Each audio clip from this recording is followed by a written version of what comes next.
ಕೊಪ್ಪಳ ಜಿಲ್ಲೆ ಹಾಗೂ ತಾಲೂಕಿನಲ್ಲಿ ಕಾರ್ಯನಿರ್ವಹಿಸುತ್ತಿರುವ ಕೆಲವು ಕಾರ್ಖಾನೆಗಳಿಂದ ಹೊರಸೂಸುತ್ತಿರುವ ಕಪ್ಪು ಧೂಳಿನ ಪರಿಣಾಮವಾಗಿ ಸುತ್ತಮುತ್ತಲಿನ ಗ್ರಾಮಗಳ ಜನತೆ ತೀವ್ರ ಸಂಕಷ್ಟ ಅನುಭವಿಸುತ್ತಿದ್ದಾರೆ. ವಿಶೇಷವಾಗಿ ಅಲ್ಲಾನಗರ, ಹಿರೇಬಗನಾಳ, ಚಿಕ್ಕಬಗನಾಳ, ಲಾತಿನ್ಕೇರಿ, ಕುಣಿಕೇರಿ ತಾಂಡ, ಹಾಲವರ್ತಿ ಗ್ರಾಮಗಳಲ್ಲಿ ಪರಿಸ್ಥಿತಿ ಗಂಭೀರವಾಗಿದ್ದು ಮನೆ ಮನೆಗೂ ಕಪ್ಪು ಧೂಳು ಹರಡುತ್ತಿದೆ. ಈ ಮಾಲಿನ್ಯದಿಂದಾಗಿ ಗ್ರಾಮಸ್ಥರಲ್ಲಿ ದಮ್ಮು, ಅಸ್ತಮಾ, ಉಸಿರಾಟದ ತೊಂದರೆ, ಕುಂಟುತನ, ಬಂಜೆತನ ಸೇರಿದಂತೆ ಹಲವು ಆರೋಗ್ಯ ಸಮಸ್ಯೆಗಳು ಕಾಣಿಸಿಕೊಳ್ಳುತ್ತಿರುವುದು ಆತಂಕಕಾರಿ ಬೆಳವಣಿಗೆಯಾಗಿದೆ.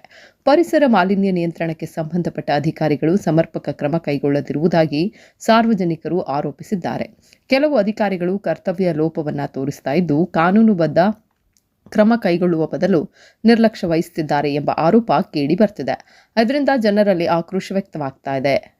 ಮಾಲಿನ್ಯ ಉಂಟುಮಾಡುತ್ತಿರುವ ಕಾರ್ಖಾನೆಗಳ ವಿರುದ್ಧ ತಕ್ಷಣ ಸಮಗ್ರ ತನಿಖೆಯನ್ನು ನಡೆಸಬೇಕು. ಪರಿಸರ ಮಾಲಿನ್ಯ ನಿಯಮವನ್ನು ಉಲ್ಲಂಘಿಸುತ್ತಿರುವ ಕಾರ್ಖಾನೆಗಳನ್ನು ತಾತ್ಕಾಲಿಕವಾಗಿ ಮುಚ್ಚಿ ಅಗತ್ಯವಿದ್ದರೆ ಶಾಶ್ವತವಾಗಿ ತೆರವುಗೊಳಿಸಬೇಕು. ಕರ್ತವ್ಯ ಲೋಪ ಮಾಡಿದ ಅಧಿಕಾರಿಗಳ ವಿರುದ್ಧ ಕಾನೂನು ಕ್ರಮ ಕೈಗೊಳ್ಳಬೇಕು.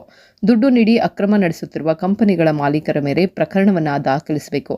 ಜನರ ಆರೋಗ್ಯ ಮತ್ತು ಪರಿಸರ ರಕ್ಷಣೆಗೆ ಸಂಬಂಧಪಟ್ಟ ಇಲಾಖೆ ಹಾಗೂ ಸರ್ಕಾರ ತಕ್ಷಣ ಗಂಭೀರವಾಗಿ ಗಮನ ಹರಿಸಬೇಕು ಅಂತ ಒತ್ತಾಯಿಸಲಾಗ್ತಾ ಇದೆ. ಏನೋ ಬೆಲ್ಡೋಟ ಕಂಪ್ನಿ ಏನಿದೆ ಅದು ಬಂದಾಗಬೇಕು. ಹಾಗೆ ಹಿರೇಬಗ್ನಾಳ ಗ್ರಾಮದಲ್ಲಿ ಇರ್ತಕ್ಕಂತ 22 ಕಂಪ್ನಿಗಳನ್ನು ಬಂದ್ ಮಾಡಬೇಕು. ಕಡೆ ಸಂಗಣ್ಣ ಸಾಹೇಬ್ರವ್ರೆ, ನೀವು ನೀವು ನಮ್ಮೂರಿಗೆ ಬಂದಾಗ ನಾವು ಧೂಳ ಸಮಸ್ಯೆ ಅಂತ ಕೇಳಿದ್ರೆ ನಮ್ಮವ್ರ ಟೌನ್ಶಿಪ್ ಮಾಡ್ಕೊಂತೀರ, ಎಲ್ಲಿಗಂತ ಮಾಡ್ತೀರಾ? ಯಾವರ್ಗಂತ ಹೋಗ್ಬೇಕು? ಎಲ್ಲಿಗಂತ ಹೋಗ್ಬೇಕು ನಾವು? ಸುಮಾರು ರೈತರ ಗೋಳ ಕೇಳೋರು ಯಾರು?